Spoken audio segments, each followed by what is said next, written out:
Good morning. There you are. I couldn't get connected. Here's him. Couldn't get signed on for the longest time this morning. I hope I have enough signal to get some stuff done here.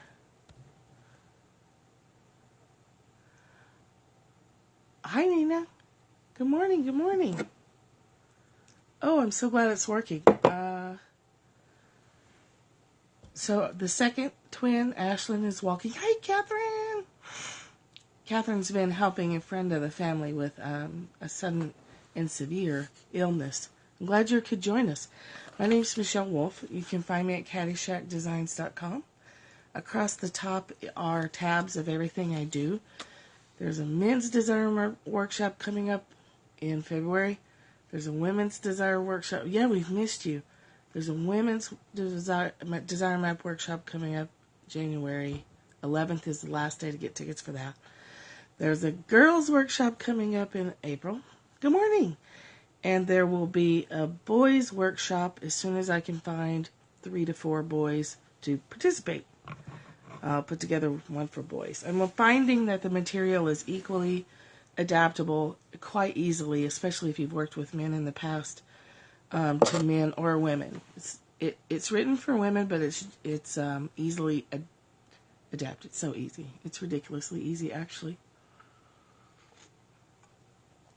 So my mom's going to be on at 1 o'clock Mountain Time to start the 13 clan mothers of every full.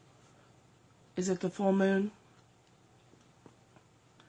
Or the new moon? One of the moons? Once a week.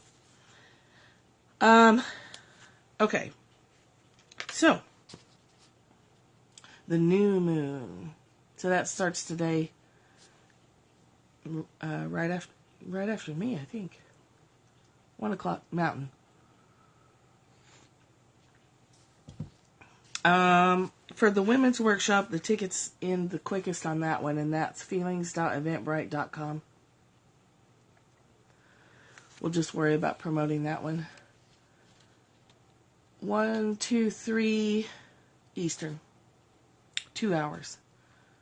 Oh, okay. Yeah, I keep going backwards. So, is that right? Yeah. 1 o'clock Mountain is 3 o'clock Eastern time. Oh, I've got plenty of time. I was like, you better hurry up and get on and start talking. You're going to run out of time. Nobody likes that. Today's Course in Miracles Day. Whoop, whoop. The Course in Miracles. The friend I went to see in Alabama yesterday, her sister owned a winery in Walla Walla, Washington. Hi, Linda. And it's being sold. So I have 3 bottles of wine, which was a blend specific for my friend. And it's the last of that wine I'll ever get. And I'm saving it for the June retreat. So if you are of a mind to have a glass in the evening, which I never do, that's why I'm saving it. I need help. I can't drink all that. There's a white, a rosé, and a red, and it is delicious. White, rosé, and red. You probably heard it right after I said it. I hope so. We're planning a fun time. I hope that it's enjoyable. Today we're in the Course in Miracles. Yeah, that's what I thought. I was like, I bet we just crossed wires there. Hey, what was Kyle's passionate business idea? You don't have to tell us if it's private. Obviously. Hi, Sarah. Hi, Linda. Hello, Austin, Texas. In the house. Second baby's walking now. 2 toddlers on wheels. We're in for it. And as she walks, she's been trying so hard to walk. They're a few months behind because they're preemies. She's been trying, and she started walking yesterday. And she laughs the whole time she's walking. And then she wobbles around like a drunk person and falls down. And then she just laughs and laughs and giggles. Yeah, we're in trouble. Hey, like a Plato's closet, but for shoes? I'm sorry, but that's brilliant. That's a brilliant idea. I hope he's implementing it now because he doesn't have to wait for that. You guys, is today the 6th? Yes, January 6th. He could do it now with a Craigslist ad, but Craigslist is creepy, so how about Etsy instead? Or eBay. So, lesson 5. So we've been talking about how our thoughts don't mean anything. Regardless of what we're looking at, regardless of what we're thinking, they don't mean anything. The story does.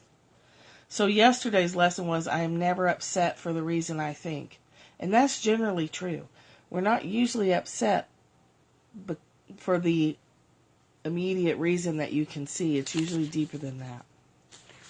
So today's is, I am upset because I see something that is not there. We see someone trying to control us, or we see someone trying to betray us, or we see someone we see somebody not doing what we would like them to be doing.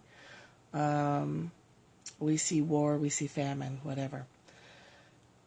So today's exercise is, hey Susan, if I miss anybody's name, I apologize. Sometimes they just come in so quick that I can't see them all. And actually, sometimes they don't show up till later. The exercises with this idea are similar to the ones before, earlier. Labeling your thoughts and labeling your thoughts and as being meaningless. Today's is, it's necessary to name the form of the upset, which would be, okay, drive safely. The form of the upset, so anger, fear, worry, depression. And then also name the perceived source of the upset for this application. So the example is, I am angry at blank because I see something that is not there.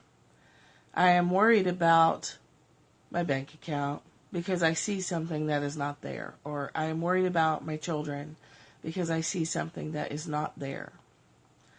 Today's idea is useful for application to anything that seems to upset you and can profitably be used throughout the day for that purpose. However, the 3 or 4 practice periods which are required should be preceded by a minute or so of mind searching as before and the application of the idea to each upsetting thought uncovered in the search. So, sitting quietly for a minute or so before you start this sentence and just scanning your mind. If you resist applying the idea to some upsetting thoughts more than to others, remind yourself of these 2 cautions stated in previous lessons. There are no small upsets. They are equally disturbing to my peace of mind. So, the annoyance of spam email, which can be fairly minor, and the tragedy of losing someone you love are equal in terms of, in Course in Miracle terms. They equally upset the point is you're disturbing the peace in your mind. And anything that disturbs it even one little teeny bit is equally a problem as something that disturbs you at a level 10. So they need to be treated the same. I am grieving about whoever because I see something that's not there. So what is it we see when we're grieving someone who's died? We're seeing separation and we're thinking we'll never see them again. And that's not there. That's not true. We see them differently. There are no small upsets. They're equally disturbing in my peace of mind. And I cannot keep this form of an upset and let the others go. For the purposes of these exercises, then I will regard them all the same. So they're saying, as they've been saying, yes, many stories simultaneously, yes. And you may want to pick them apart and apply this to each and every one of them. So you can't keep anger and let go of sadness because you're not comfortable with sadness. So you're like, well, I'm going to apply this to my sadness, but I'm not going to apply it to my anger because I'm really fond of it and I'd like to keep it around. It has to apply to all of them. It has to apply to anger, to worry, to grief, to aggravation, because it's disturbing the peace in your mind. And I would say too, although they don't say this, I would say that manic forms of happiness are equally disturbing to the peace in your mind. If you get too amped up from a sugar high, you might not apply this because it's seen as a positive emotion, but it's not positive if it's too far out of balance. So when I was studying, I think it was when I was studying Tai Chi, it's too far either direction. Giddiness that goes on and on and on is not peaceful. At some point, it's exhausting. And then anger that goes on and on and on is equally exhausting, even though you might call the giddiness positive. Yes, it's the best.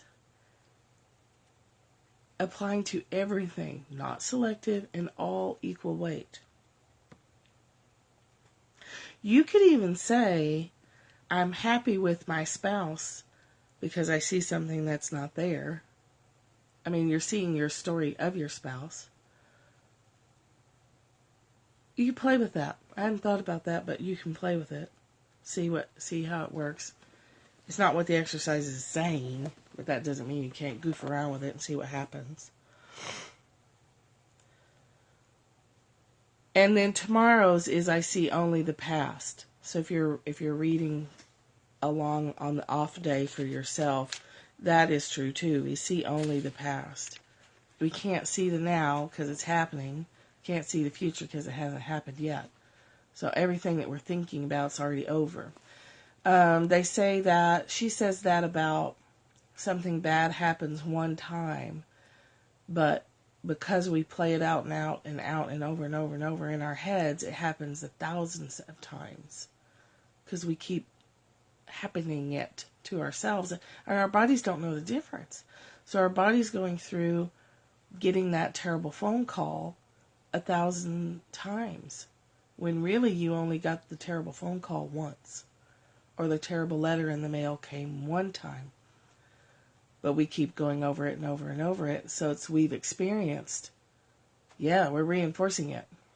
Imagination is exactly the same. Yeah, we're making our story solid and more believable, and more dense, and harder to undo when we do that. Plus, we're re-traumatizing ourselves. We're in control of playing that movie, which is really sad that we're scaring ourselves for no reason, just because we don't know any better. But now we do. I am angry at blank because I see something that's not there. I am worried about blank because I see something that's not there. Whatever your upset is, whether it's today or 10 years from now, I need to write that down because that's a really good one. I want to try and keep that one active in my mind for when I'm out and about. Which, more good news, my daughter has some career plans in the works, which could mean less, going back to 1 day a week instead of 2.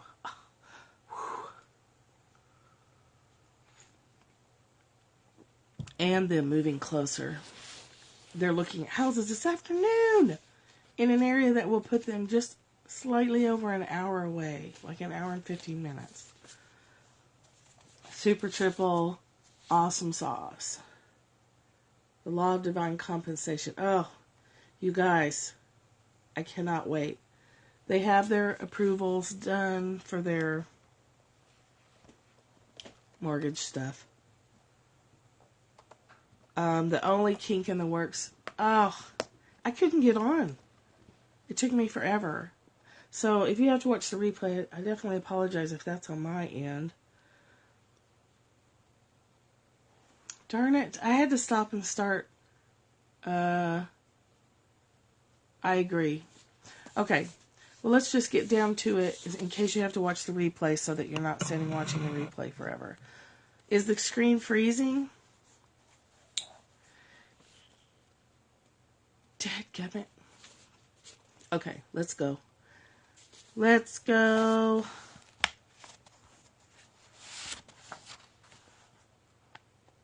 No matter what our problem is, the universe is on it. Oh.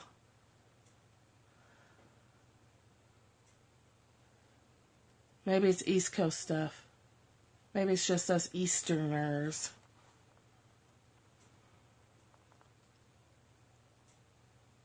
Very Star Age. I like that too. Okay.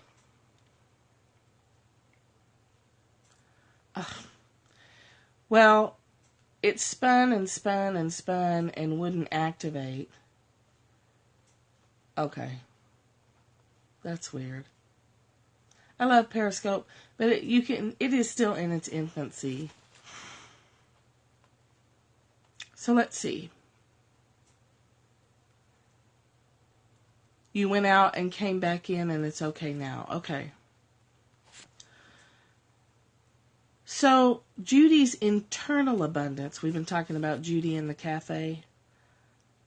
Her internal abundance, her willingness to work on her view, on her state of mind, her own thinking, invoke the law of divine compensation. What once appeared to be lack in her life turned into an even greater good. If we let it, things that we appear to have lost or are losing turn out better than we could ever have expected. It helps to hold life loosely so that when it's time for things to shift, it doesn't hurt so much when they get pulled out of your hand. It's helpful to keep a light grip on stuff and situations and things because it can move faster and the universe can bring you even better. This or better. I want this or even better. You can say that. Once our circumstances can shift, and they often do, but God's love is fixed and unalterable. Love's compensatory. I'm tired. Love's ability to give you the good stuff is built into the patterns of the universe. How about that? Compensatory, I think it's compensatory response to lack or limitation. It's like you have a cosmic shopping bag, and the universe's ability to fill it with all the goodies that you want, plus some, like your universal swag bag, is much greater than you imagine. So holding your bag open is better than being like pinching it, holding it closed. Hold that bag open. Let the universe drop the goods in it. No matter what our problem is, the universe is on it. Judy absorbed her loss, or more specifically, the Holy Spirit absorbed it for her. So chapter 8 is spiritual surrender. Yeah. My favorite. It's the hardest, but it's my favorite. Everything works so well when I live in a surrendered state of mind. No one likes to worry about money. Correct? I think it is. No one likes to lose their job. No one wants to face the possibility or the reality of being broke. But these things happen, and when they do, they're not random incidents. The law of cause and effect is the building block of the universe. Every effect has a cause. Every cause has an effect. And the original primary level of cause is thought. In other words, thought is the initial cause of everything that happens, and thought is the initial cause of any effort to change it. We read in the book of Genesis that the world began when God spoke. His thoughts created the universe and continually recreate it. Thoughts of love are cause with a capital C. Thoughts of fear are cause with a little c. I stumble on that language. I don't know if you guys do. I stumble on that language of God's thoughts. Sometimes still I stumble on those terms. Like his thoughts, God's thoughts. How about spontaneous bang in the universe and it is what it is. The cosmos is what it became with that big random bang. Yeah, for some reason I would still hitch a little bit on that. But we know it's love, right? Whatever, we can put different names on it. The universe is continually recreating itself. You know that because you have the same darn patterns show up in your life repeatedly until you fix it all, or accept it all, really is what happens, and then it changes.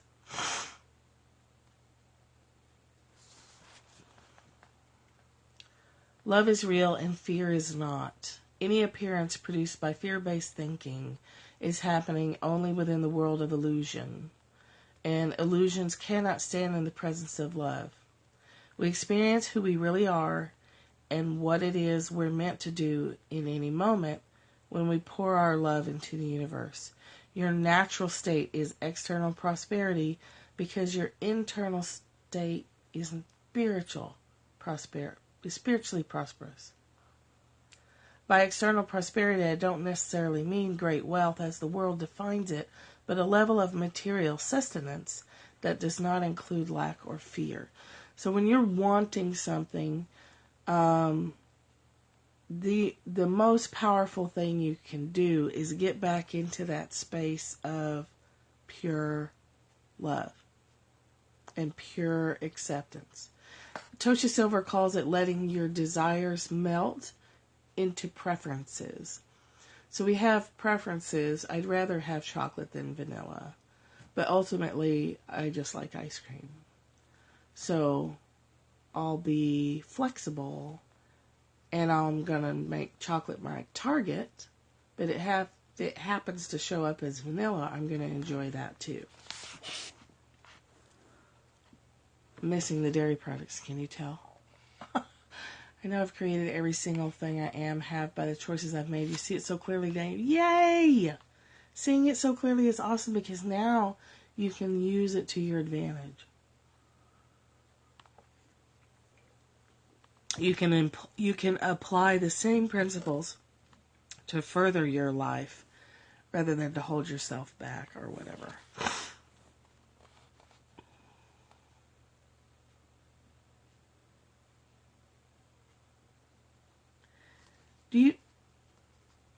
A better choice. Do you think often about, now you're creating instead of things just happening to you by default.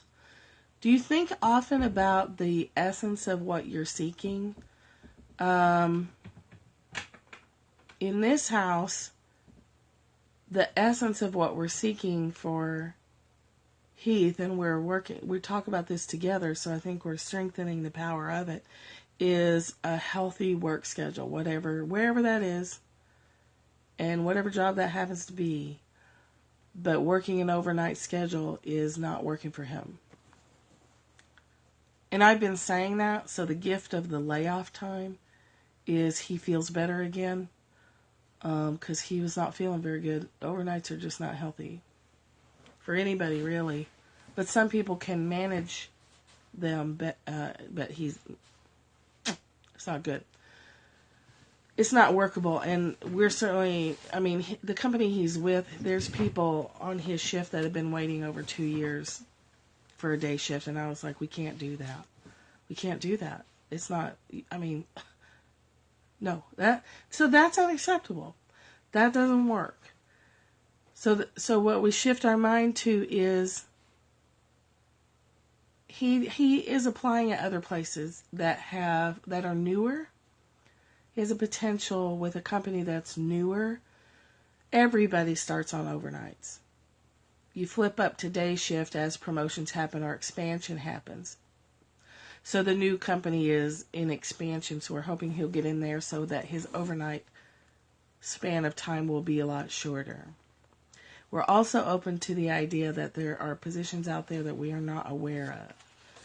So the essence of it is a healthy work schedule, or enough abundance that he doesn't have to work a traditional job. And that's where I'm keeping my focus. Like, his physical body, yes, we're open to all possibilities. So either a different company or a random chance at self-employment, a non-traditional position. Yeah, me making enough money that it doesn't matter, and he can go work at Home Depot or Ace Hardware or something, which is what he'd really like to do. He loves people. He loves customer service. He loves helping little old guys find a 16-penny nail. Yes, so we'll see. You can be tested to see how willing you are to accept the status quo. Then when found willing, it will shift. Acceptance comes first. You're right, and that's a good point. Acceptance comes first, and then openness, and then the shift. Oh, parked. Oh, good, you made it to your... Are you at work? CDF Unlimited. Unlimited, yes. So, accepting and being grateful for what's here now. I'm glad you brought that up, Catherine. We are grateful that he has a job. We're grateful that it is a safe environment physically. You know, some industrial places are not safe. Step 1, accept. Step 2, define what you want and how you want to feel. Step 3, send your order to the universe. Yes, Susan, all possibilities. Definitely. I think it's happened a few times around here, too. Because bitching and moaning about the work... Oh, see, Michelle, we have the same brain. And give huge thanks in advance, and huge thanks for what you have, and huge thanks for what is coming. Once I accepted that was what I was being asked to bear, it changed. Yes, acceptance and gratitude for what is. Because you're not arguing with reality, but you're saying, we have a preference here. A desire can become obsessive. It is done. Make it so. Captain Picard method of manifestation. Make it so. So, good point. Acceptance and being grateful. Flex type jobs to work from home. Awesome. Oh, right. Spiritual surrender. Duh. Spiritual surrender. Yeah. Yes, he's already there. It's already happening.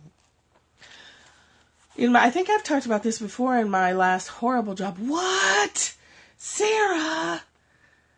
I'm ecstatic for you and your fam. Yay, yay.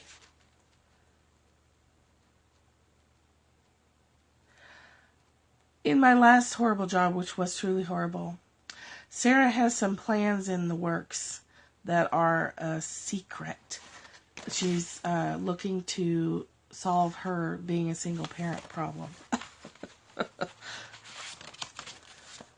Secret outside of this group. Looking at a move. Yeah. But alas, awareness is key as usual, and that's where we start. So awareness, acceptance, gratitude, expressing a preference, and then allowing. Would that sum it up? Hi, Pumpkin. Ooh, that's the pointy cat. She's the pointy cat. She has lots of sharp things on her that she applies. Awareness that you want something different, yes. Sometimes you just get stuck in the grumpies, and you're not even aware enough to think that you could possibly change it. Or you just accept it as deserving, like, well, I deserve this. Is how jobs are, and I just deserve it. I just bitch and complain about it, and I don't make any changes. And I'm not aware of any power I have in the situation, nothing. So, yeah, it's a process, and that it's yours already. Yeah.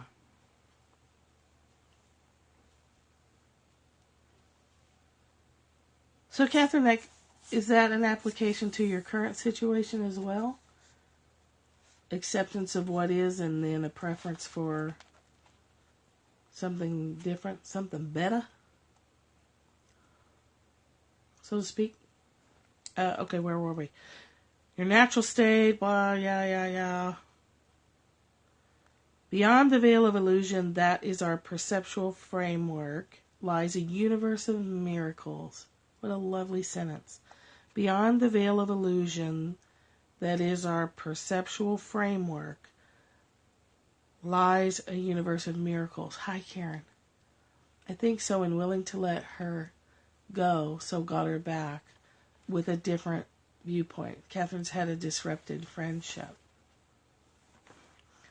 that split apart and is back together, but with, I think, from an entirely different viewpoint of your own. You're seeing it differently. You had your miracle of seeing it differently. The universe of miracles. That universe is not a dream world. It's our spiritual home to which we are destined to return, not at some later date, but every instant of our lives, returning home, returning home, returning home. Our heart is the compass that leads us there. You know what would be a pretty tattoo is a compass inside a heart, like a sacred heart.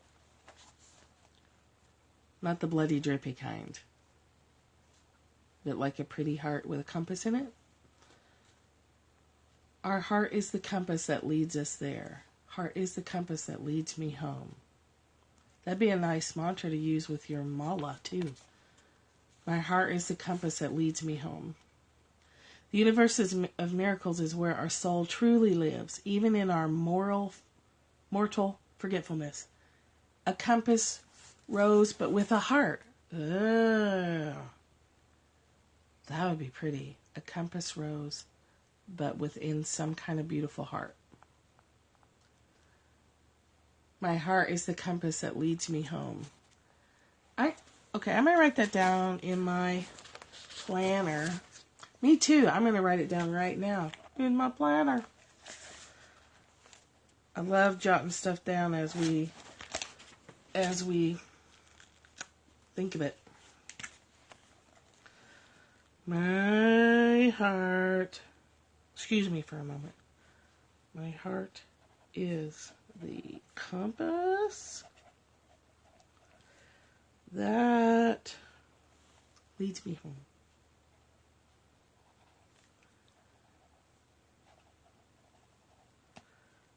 Perfect. She says in the book, and we just adapted it for ourselves. Our heart is the compass that leads us there. Karen, and we just turned it into, my heart is the compass that leads me home. It's not a metaphor. It's an actual dimension of consciousness. This book. Wait, am I on the same page as you guys? It feels so good to say that I'm grateful. Yes. Here's the paragraph. I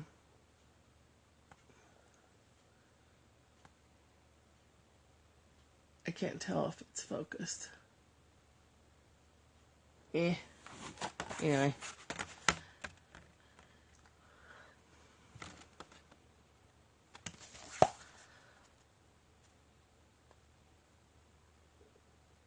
Okay, it's not a metaphor, it's a real place. It is the holy grail of the spiritual quest. A shift in thinking from fear to love is the miracle. A miracle is not supernatural, it is metaphysical, meaning meta means beyond the physical. So when she says metaphysical, she just means it's beyond the physical, touchable, tangible reality. It's beyond that. There's nothing supernatural about love or its effects. In fact, love is our true natural state of being. The thinking of the world is, so if you see love as a supernatural, then you think that it may not be accessible to you. It might only be accessible to people of a certain type. But that's ridiculous. It's accessible to you. It can't not be accessible to you because it's what you are. Love is our natural state of being. It's not a magical mystery thing that we have to reach toward. It's here right now. We only have to wake up to it and allow ourselves to truly feel it. The thinking of the world is upside down, with the naturalness of love feeling almost unnatural at times, and the unnaturalness of fear feeling natural. Sometimes normal feels abnormal in the beginning because we're not used to it. We're unfamiliar with our natural state of being, so fear is more comfortable. It's easy. Always been inside up to us if we share our love, absolutely. And that's our natural state, is love pouring out of us. And when we block it, I'm changing my normal. You have changed it. You're living it. The most powerful, liberating thing we can do is to break from the fear-based thinking that dominates the world, to surrender the mindset the world has taught us and accept a new one instead. As everyone on here is experiencing, by simply allowing the possibility that a different way exists, different ways have presented themselves. Just by acknowledging and practicing that concept, that there is a different way to live, there is a different way to move in the world, there's a different way to move in amongst our relationships, and different ways are appearing. Yes, different paths are opening in our awareness. Think of where you were at the end of August, and think of where you are today. Every single one of you is different.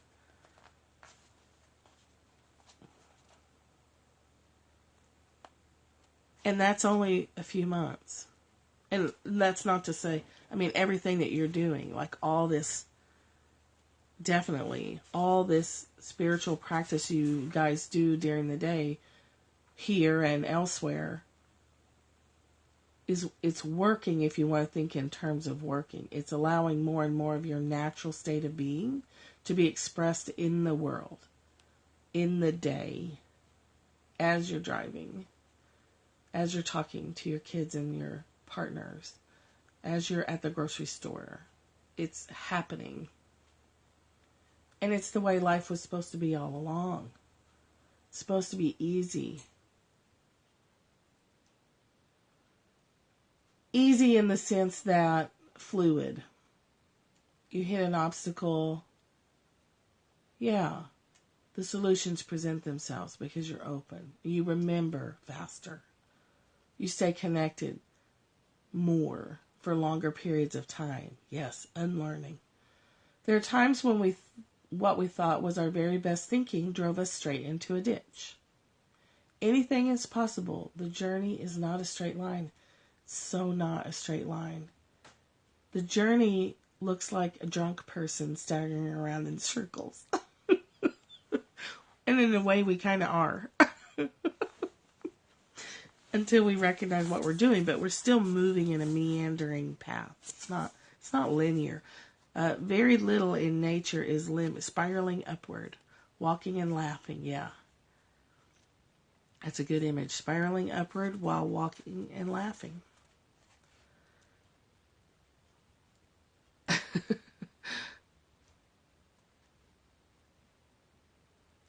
The one thing. So we get to the end of our rope, right? And the one thing we do is admit to ourselves that we're out of ideas and that we need help.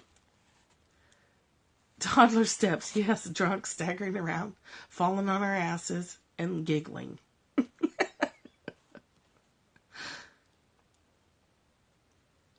We need help that we're incapable of providing for ourselves. We have to reach for the universe. We have to reach for the source of love. And then we find, somewhere around the time our knees hit the floor, That this isn't when it's all over, this is when it all begins. What begins? Our awareness of who we really are, who walks with us, and why we're here. What a beautiful miracle. Oh, yay.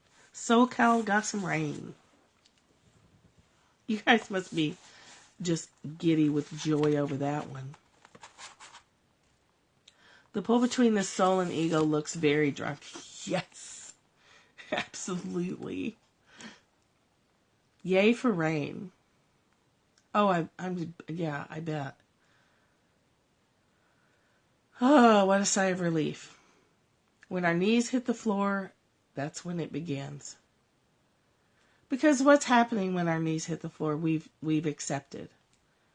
We fight that acceptance tooth and nail, and sometimes we have to get pushed all the way to the floor before we'll finally surrender and accept, and then ask for help. Surrender. We don't have to wait till our knees hit the floor. We don't have to wait till we've suffered so much that we just fall down from the exhaustion of it. We can do it on a daily basis. Angels go before me and guide me through my day. Yeah. Then you've got all that damage to undo of what drove you to your knees. Why even bother with that? Just surrender from the very beginning. I'm all about efficiency. This work is all about being more efficient, going straight for the solution as soon as the problem appears, without all that rigmarole and shenanigans in between. Yeah, poo on the damage. So we'll stop there today, I think. Don't wait till your knees hit the floor. As soon as you feel the discomfort, take steps toward the solution then. You think it's necessary? I don't know if everybody does it, though. It can be powerful. And also, I think people's definition of rock bottom can be really different. Some people are homeless before they hit rock bottom, so to speak. You do?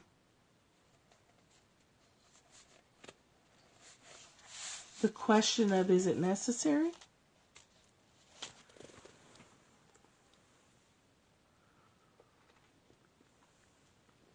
I don't know if it's necessary. I think it's what we've done to ourselves. I'm trying to think if I know people who have shifted their way of thinking without some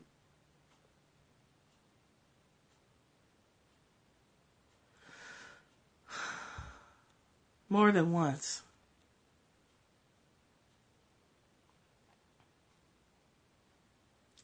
Let me think, Roseanne. Bye, Karen. Have a great scope. I caught your replay the other day. Yesterday? The day before, I liked it. So I'll stop by more often. Love to you.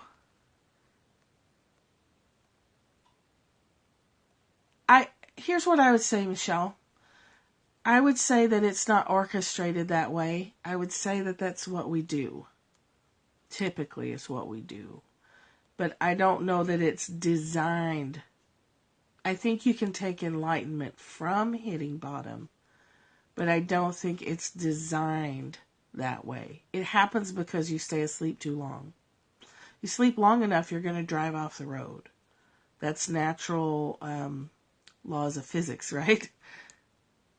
If you stay asleep too long in your life, you're eventually going to drive off the road. But not everybody stays asleep too long, I don't think. Or stays asleep so long that they drive off the road. The Buddha didn't hit bottom before he woke up, is my understanding. Is he led a very sheltered existence, and when he saw the pain of the world, he woke up. And then he did his 40 days, 40 nights under the tree. and recognized the stories is what happened, is my opinion. He saw the stories in his head. You sit there for 40 days doing nothing, you're going to hear all those voices and recognize that they're ridiculous. And the demon Mara or Maya tormented him with visions and stories, which I would say was his ego. And he then gave up everything. It wasn't taken from him. In fact, the story is his father really fought him on it. He was to inherit the kingdom, and he gave it all up. Yes, he did. He ended up homeless and suicidal, and so I don't know that it happens. Me too. Every movie by M. Night Shyamalan is a movie of resurrection and redemption. If you look at his movies as metaphors, they're all about the main character is bitter and cynical because something bad has happened, and they're working their way back to oneness.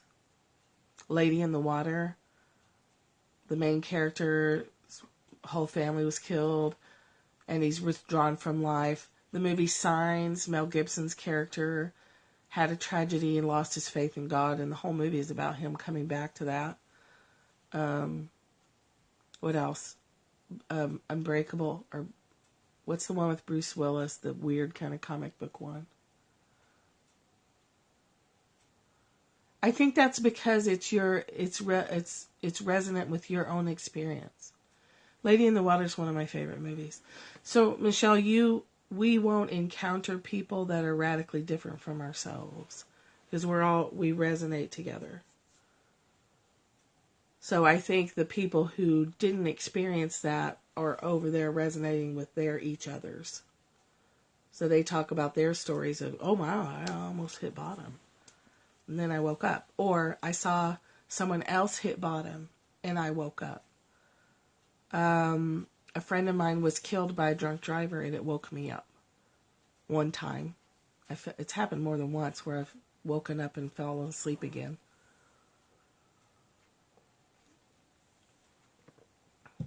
So it's like when you're at a certain level of material, that's because you're smart. And smart people need more wax on the head to wake up because we're thinking too much all the time.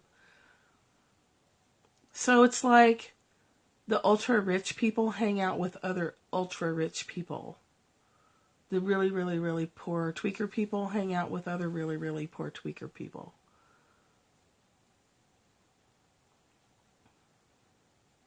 So people who've woken up spontaneously or through somebody else's experience may not run in your same circle. It's a personality. Yeah, me too. Because we're all the same, right? We're all doing similar stuff. We're all similar personality types. That's why we resonate with each other. So our stories are going to be somewhat similar. The details may be different. The book cover might have a different picture on it, but the basic themes are going to be the same.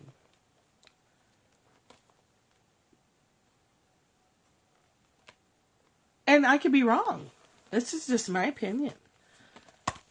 So let it percolate, but I could absolutely be mistaken. So you always have to try things out for yourself. So about 6 months ago,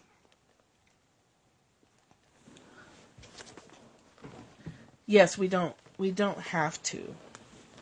I'm falling out of my chair. Good. Well, I'll always give it to you. I'm not one to hold back my opinion. Although I will say it's only my opinion. But I'll always give it to you. So, before I left Colorado, so well over a year ago, I was saying to my mom that I want to know people who live the principles in action, working them. And I know that I can't find them because I'm not living the principles and working them. So they're not going to see me. I could be standing right next to someone like that. Oh, good. I think we all have been. So I was craving people who put these principles into action. And I could have been standing next to them at the grocery store and I would be invisible to them because I wasn't doing it too. So I knew the first step in finding my tribe meant I had to be doing what I wanted to be with other people who were doing. I couldn't just think about, oh, it'd be so cool to hang out with people who are working these principles. And then I could learn from them. And it's like, no, because you don't resonate with them. I have to be living them and working them so that they see me and I see them, because I don't know what they look like. I don't know anybody who's living them because I was in the little circle of thinking about it, not implementing it. Right, but I had to be doing it first. You were already doing your work. Catherine was already doing her work. We were all already doing our work of slowly implementing these things. And then Periscope happened, and then we all found each other. There are, but if you're not working them, you don't find them. You don't find them. Because how could you? You're not in the same bubble, same size bubbles.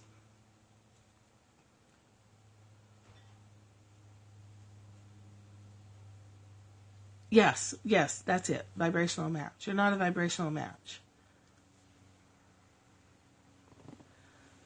I'm just the most talkative on Periscope. Seth Godin, tribes, yes. You gotta resonate. You gotta be the same vibrational match. We gotcha, Seth Godin. You're welcome. Thank you for sharing my bubble. So that's why I think it's that vibrational match which makes me think that's why we find similar stories with each other of hitting bottom, maybe more than once.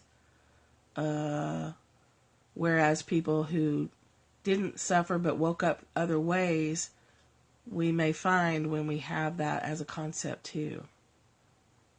You wanted to find a leader, you'll be a leader. We're all each other's stuff, so. Periscope just sped up the process, right? And made it more accessible. You just told Dan last night that I'm not sure I would have met any of you if you lived within a mile, though. We wouldn't have. I wouldn't have because I'm a recluse. I don't go anywhere. I rarely talk to people. I don't go anywhere. So I don't join groups. Now that I'm out of college, I haven't taken a class in forever. Although I do like classes. But Periscope it removed all the physical boundaries. All the tangible reality boundaries were removed for us. And I do believe that came out of our desire. We need letter A's for our shirts.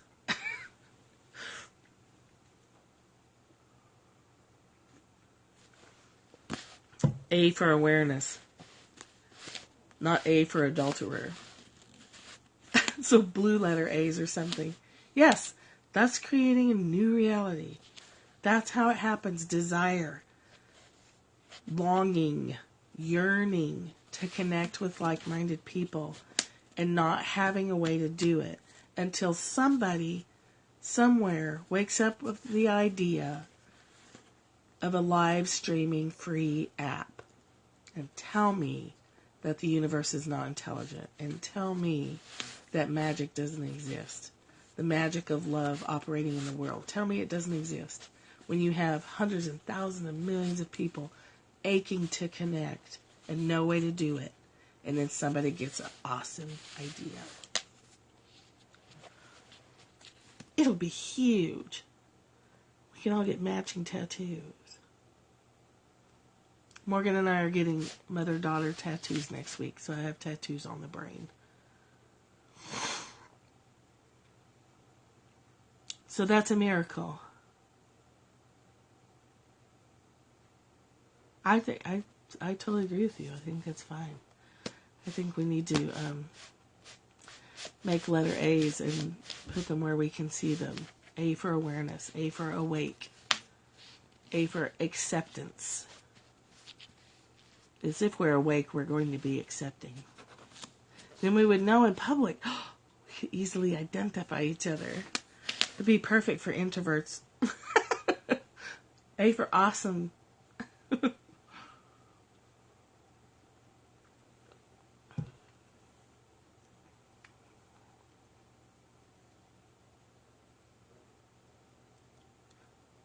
No, I didn't get it either, Michelle. It took me a minute. It took me a minute to catch up to what she was saying. I didn't get it either. But I love it. So, the next time we talk about Course in Miracles, it's going to be Lesson 8. My mind is preoccupied with past thoughts. That's for... What's today? My days are all messed up. Today's Wednesday. So tomorrow's Twin Day, and that's Byron Katie Day tomorrow. So Friday. So think about and apply the lesson. I'm what was it? I'm upset about, let's see. I'm angry about blank because I see something that is not there. I'm worried about whoever because I see something that is not there.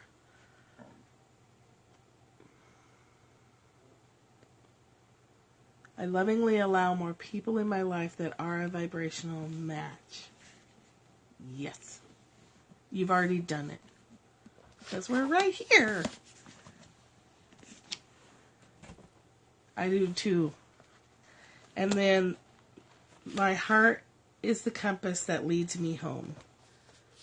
That's going to be my mantra for a while probably. And so it is. Amen. Okay. Well, I'm going to go and probably go back lie down. I'm super tired and I have the Twinkies tomorrow. So it's a 20-hour day tomorrow. I love you so much. And thank you so much for bringing your questions and concepts and letting us all chew on them and think about them and expand our understanding of the world through each other, through discussion. Love to you. Love to all and live to all. Go live your life with love. Okay. I will see you tomorrow. Yes, live, laugh, love. The 3 L's of life. 4, I guess, if you put the L for life. Okay, take care. I'll talk to you tomorrow. Bye.